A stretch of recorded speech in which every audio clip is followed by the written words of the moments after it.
dirt bike gets more and more interesting the more I dig into it. Gross. I'm not sure quite where I left off on the chain drive. It's been quite a few days since then, but I did need to buy a new chain. That one was 110 link. I needed 114 link so it wouldn't go back together. Since I was going ahead and buying a new chain, I figured I might as well go ahead and upgrade the pretty much whole chain system, if you will. I went ahead and bought a new Polysport chain slider for the swing arm, a new chain guide from Polysport as well, new primary drive sprocket hardware, a primary drive chain roller. I wasn't sure what size to get. This is the 31 millimeter small. It looks like the one that's on there, so I'm assuming it's the right one, but this was kind of a shot in the dark. I got 13 tooth primary drive front sprocket as well, an RK 520 chain, and this has the clip style master link, which is exactly what I wanted. And then finally, from JT Sprockets, a 52 tooth rear sprocket. A little bit different style than the one that's on there. I actually really like how this looks, so hopefully it'll look pretty cool on the wheel.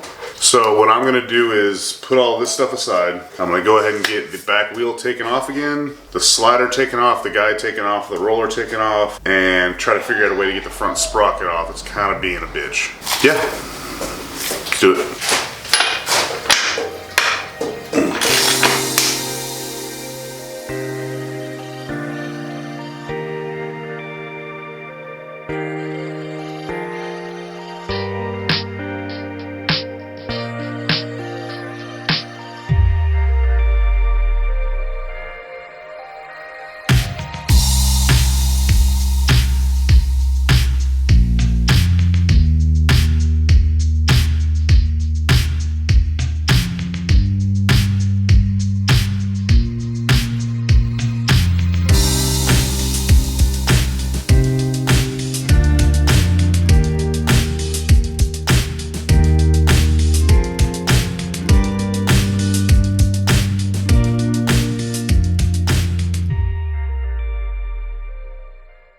This dirt bike gets more and more interesting the more I dig into it. Okay, so here's the lower chain guide. This is the original one that was on here. As you can see, it's disgusting, all worn down.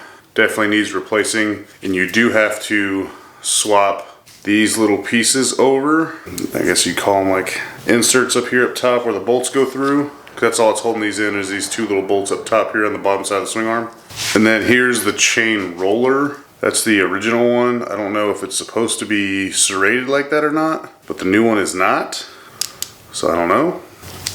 So chain slider basically sits on the fender like this. The front sprocket's right here, and it just guides the chain around the swing arm. Did I say fender? Swing arm. And this is the one that was on the bike. It's missing quite a bit of it. Not to mention, there's three screws holding this in, the two on the top and the one on the bottom. The one on the back on the top did not want to come out, and it turns out it's probably not even the right screw. So all these old parts are for sure getting tossed because they're gross and completely worn down.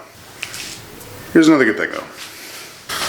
So like I said, this is the new sprocket, JT Sprockets 52 tooth. This is the sprocket that was on here. Looks like it's also a JT sprocket, but this is a 45 tooth. Not quite sure why someone would put a smaller sprocket on here, but I'm gonna go ahead and put the stock size back on because there's a pretty huge size difference here.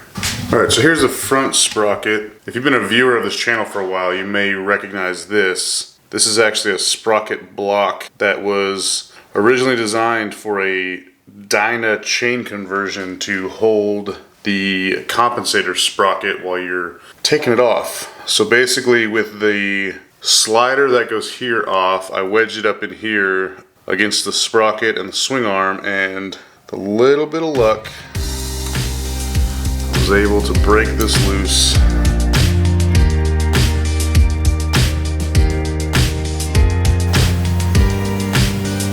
And there we go. So luckily these two are the same size. That's good. Okay, so while I have this thing apart a little more than I have before, I'm going to take the opportunity to make sure all this is clean. That lower chain guide is gross. It's caked in dirt and grease. So I'm gonna probably take that whole thing off and take it to the sink and give it a good scrubbing. As well as this area up here in front of the swing arm on top and on bottom of the swing arm. Just so there's not any dirt underneath the slider or the guide or the roller. Have nice clean surfaces for all the new parts. Hopefully they'll last a little bit longer. Making progress. And I'm sure that new bigger sprocket's gonna help this thing run like it should.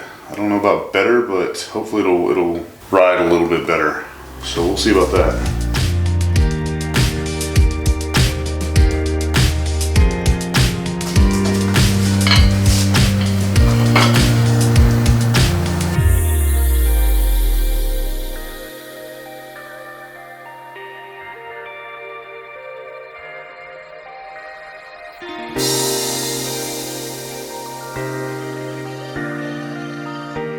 So these all get torqued to 24 foot-pounds, of course in a star pattern.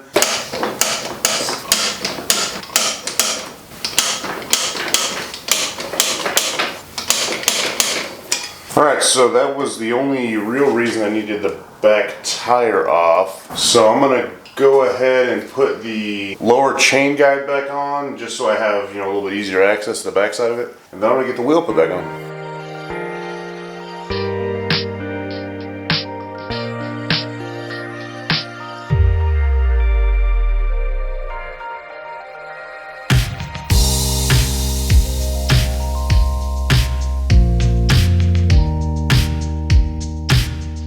Alright, I'm going to go ahead and get this new front sprocket torqued down. I did not get new hardware. I'm going to go ahead and put some Loctite on here, blue Loctite, and torque this down to 20 foot-pounds was the recommended torque spec from the owner's manual. So I'm going to go ahead and wedge it up in here with my little block again and thread lock it and torque it down.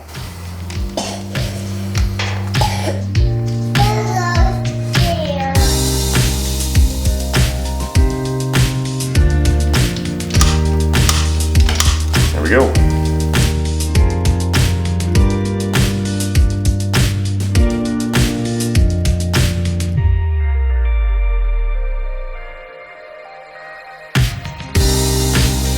Alright, so the drive sprocket's on, the slider, the roller, the guide. Let me go ahead and get this back wheel thrown back on, axle torqued down, then I'll get the new chain put on, and then I got a new chain guard for the front here, the actual OEM replacement.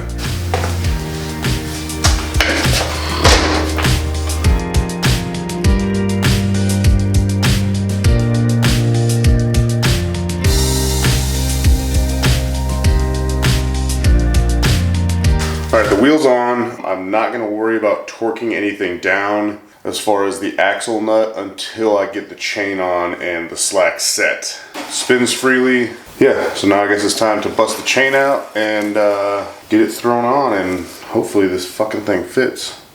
Yeah, like I said before, this is 114 link length, which is the correct length. So, super greasy. Set the master link aside, don't lose that.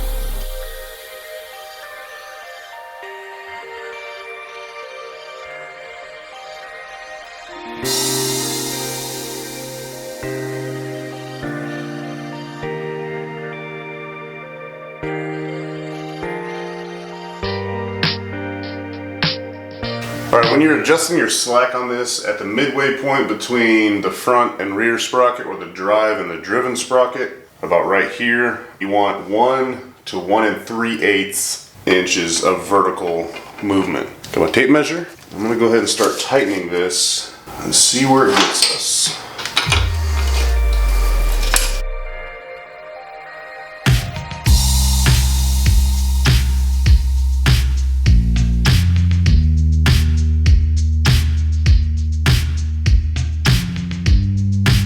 Alright, that's right at 1 1/4 inches right there.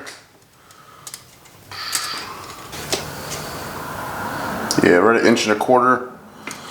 So what I'm going to do now is, in here, there's that 10 mil, 12 mil locking nut. Basically, I'm going to tighten down the 12 mil while holding the 10 mil in place. Now you want to make notes of where these hash marks line up. I'm right before the third line, and you want that to reflect exactly on the other side.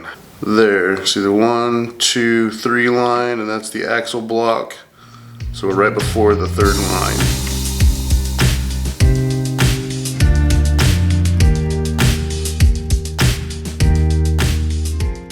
So both axle blocks are lined up. Now I got my 32mm wrench. Now I'm going to lower the bike until it's resting on its own weight, and then I'm going to tighten this to 94 foot-pounds.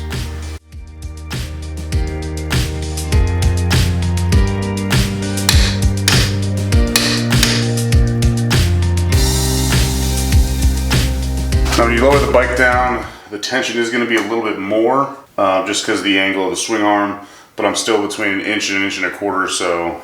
Oh, one last thing, I got a cover for this.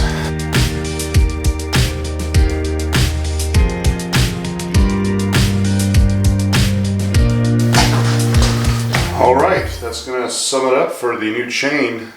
So yeah, that went from putting a new tire on the bike to getting a new tire, 2 new sprockets, all new sliders and guides, and a new chain. It's weird.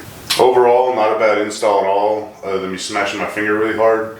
It is important though to recheck the torque on some of these things after you've ridden a little while, after everything's sort of, settled in. Alright, so that's going to wrap it up for this video. Like I said, what started as a tire change evolved into this. Things happen. The next video I'm going to be uploading is, hang on.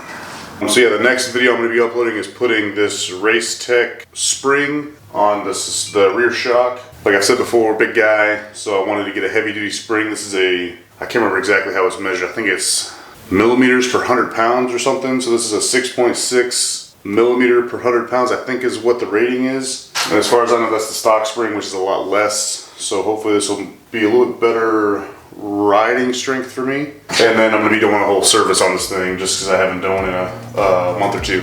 And I'm still trying to flush out all those shavings from up in the valve cover. So yeah, that's about it. As always, thanks for watching, thanks for coming by. Be sure to like, comment, subscribe, all that jazz. Hoping I can get this thing on the track sooner than later. Things need broken in. New parts always need broken in.